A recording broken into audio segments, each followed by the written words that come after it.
Hindi raw po nagpabaya ang isang kumadronal midwife sa isang lying-in clinic sa Valenzuela City na inireklamo dahil sa pagkamatay ng isang ina at kanyang bagong silang na sanggol.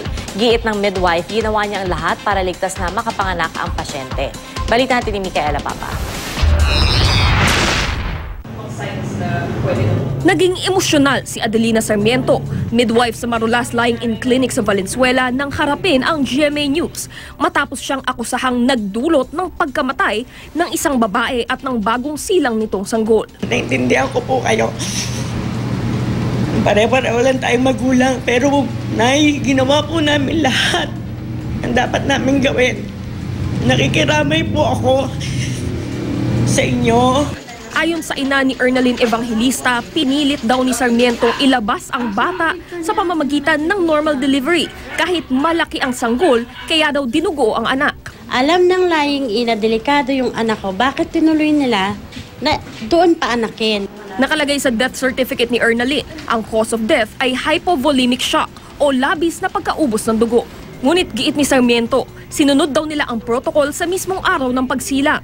Normal daw ang naging pagdudugo ni Ernaline para sa isang bagong panganak. Pero ipinasugod daw nila si Ernaline hindi dahil sa pagdudugo, kundi dahil nagreklamo ito ng pagkahilo habang nagle-labor.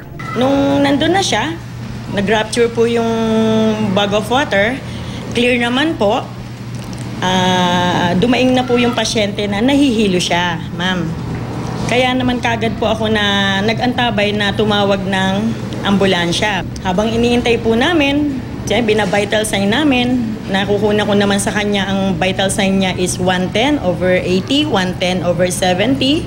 Maayos naman daw ng anak si Ernaline pasado alas 6 ng umaga pero hirap huminga ang bagong silang na sanggol. Dahil dito, pinauna nila ang sanggol sakay ng tricycle kasama ang asawa ni Ernaline at isang midwife papuntang Valenzuela Medical Center. Sinunod nila si Ernaline pasado alas 7 ng umaga nang dumating na ang ambulansya.